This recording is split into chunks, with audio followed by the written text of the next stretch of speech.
Hi hello എല്ലാവർക്കും നമസ്കാരം. Big boss season 7 Sunday എപ്പിസോഡിൻ്റെ മൂന്നാമത്തെ പ്രമോയും വന്നിട്ടുണ്ട് കേട്ടോ. ഇനിയൊരു പ്രമോ ആരും പ്രതീക്ഷിക്കണ്ട. ഇതിൽ ഇന്നലെ നമ്മളെല്ലാവരും ഒന്ന് ചർച്ച ചെയ്തിട്ടുണ്ടായിരുന്നു. കാരണം കഴിഞ്ഞ ദിവസം ഒരു ഫിസിക്കൽ അസോൾട്ട് എന്നുള്ള രീതിയിലാണ് അനീഷിൻ്റെ മേത്ത് ആദിൽ ഇടിച്ചത് പറഞ്ഞിട്ടുണ്ടായത്. ശരിക്കും അത് നോമിനേഷൻ സമയത്ത് കണ്ടസ്റ്റൻസ് പറഞ്ഞറിഞ്ഞതല്ലാണ്ട് നമ്മളൊരു രീതിയിനകത്ത് പോലും ആ ഒരു സംഭവം ആ ലൈവ് നടക്കുമ്പോഴോ എപ്പിസോഡിലോ കണ്ടിട്ടുണ്ടായില്ല. അത് ഇന്നലെ ചോദിക്കാത്തത് എന്തുകൊണ്ടാണെന്നുള്ളൊരു ചോദ്യം എല്ലാവരും ഉന്നയിച്ചിട്ടുണ്ടായിരുന്നു. കാരണം അത് അത്ര വലിയൊരു കാര്യമായിരുന്നു അല്ലേ. ആ ഒരു കാര്യം ഇന്ന് ലാലേട്ടൻ ചോദിക്കുന്നുണ്ട്. സർപ്രൈസിങ് ആയിരുന്നു കേട്ടോ. കാരണം ഇന്ന് ആ ഒരു ചോദ്യം വരുമെന്ന് ആരും പ്രതീക്ഷിച്ചിട്ടുണ്ടായില്ല. ആ ഒരു ചോദ്യം ചോദിച്ചു.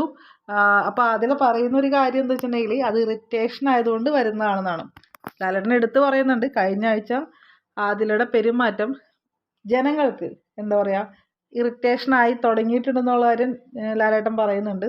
അതിനോടൊപ്പം തന്നെ വേറൊരു കാര്യം കൂടി ചോദിക്കുന്നുണ്ട്. എന്തുകൊണ്ടിട്ടാണ് അങ്ങനെ ഒരു എന്താ പറയുക ഫിസിക്കൽ അസോൾട്ടിലോട്ട് പോയെന്ന് ചോദിക്കുമ്പോൾ അതൊരു പെട്ടെന്നുണ്ടായ ദേഷ്യത്തിൻ്റെ പുറത്ത് ചെയ്താന്ന് പറയുമ്പോൾ ലാലേട്ടൻ എടുത്ത് പറയുന്നൊരു കാര്യം എന്ന് വെച്ചാൽ ഒരു സാധനത്തിൻ്റെ റിഫ്ലക്ഷൻ അല്ലായിരുന്നു അത് കുറച്ച് സമയം എടുത്ത് ഇതിന് ശേഷം ചെയ്തൊരു ആക്റ്റായിരുന്നു. അനീഷൻ പറയുന്നൊരു കാര്യം എന്ന് വെച്ചാൽ ഒരു വ്യക്തി വൈരാഗ്യം സൂക്ഷിച്ചിട്ടാണ് അതിലെ പെരുമാറുന്നു എന്നുള്ള കാര്യം അനീഷ് അവിടെ സൂചിപ്പിക്കുന്നുണ്ട്. അതുപോലെ തന്നെ ഷാനവാസിനോട് ചോദിക്കുമ്പോൾ പറയുന്നൊരു കാര്യം രണ്ടുപേരുടെയും ഈ ഒരു ആക്ട് എന്താ പറയുക ബോറിംഗ് ആയി തുടങ്ങി എന്ന് പറയുന്നുണ്ട്.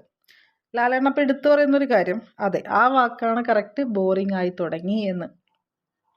അതിനുശേഷമേ എല്ലാവരും കാത്തിരുന്നൊരു ചോദ്യം ലാലേട്ടൻ നൂറിനോട് ചോദിക്കുമ്പോൾ ചോദ്യമല്ല ആ ഉത്തരം കുറേ പേര് കാത്തിരുന്നതാണ് ശരിക്കും. ആ ചോദ്യം എങ്ങനെയായിരുന്നു, നൂറ അതിലെ വീട്ടിലിങ്ങനെയാണോ എന്ന് ചോദിക്കുമ്പോൾ ഈ സ്വഭാവം തന്നെയാണെന്ന് ചോദിക്കുമ്പോൾ ഇതൊക്കെ തന്നെയാണെന്ന് പറയുമ്പോൾ എങ്ങനെ സഹിക്കുന്നു എന്നൊരു ചോദ്യം ലാലേട്ടൻ മറിച്ച് ചോദിക്കുന്നുണ്ട്. ആ സമയം ശരിക്കും പറഞ്ഞാൽ നൂറ് അതൊരു നമ്മളിപ്പോൾ ചോദിക്കുമ്പോൾ നമ്മൾ സഹിച്ച് പോകണം പെട്ടുപോയില്ലേ എന്ന് പറയത്തില്ലേ, ഈ ഒരു സാധനമാണ് നൂറവിടെ പറഞ്ഞേക്കുന്നത്. പക്ഷെ അത് എപ്പിസോഡിൽ ഹൈലൈറ്റ് ആയിട്ട് തന്നെ അല്ലെങ്കിൽ പ്രമോയിൽ ഹൈലൈറ്റ് ആയിട്ട് തന്നെ വന്നിട്ടുണ്ട്.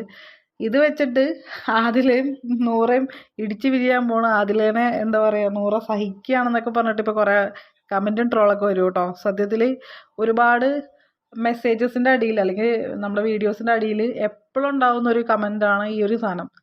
ആദിലയുടെ ക്യാരക്ടറിനെ നൂറ സഹിക്കുകയാണ്, നൂറ പെട്ട് കിടക്കുകയാണെന്നുള്ള കാര്യം. അതൊക്കെ അവർ തീർക്കട്ടെ അല്ലേ. അവരൊരുമിച്ച് ജീവിക്കാൻ വേണ്ടി ഇറങ്ങി തിരിച്ചവരല്ലേ. നമ്മളെന്തിനാണ് അവരുടെ ലൈഫിൽ കയറി ഇടപെടുന്നത്. അപ്പോൾ എന്തായാലും ബാക്കി വിശേഷങ്ങളൊക്കെ ആയിട്ട് പിന്നെ വരാം. Thank you for watching. ഇഷ്ടപ്പെട്ട ലൈക്ക് ചെയ്യുക, കമൻറ്റ് ചെയ്യുക, ഷെയർ ചെയ്യുക. ബൈ.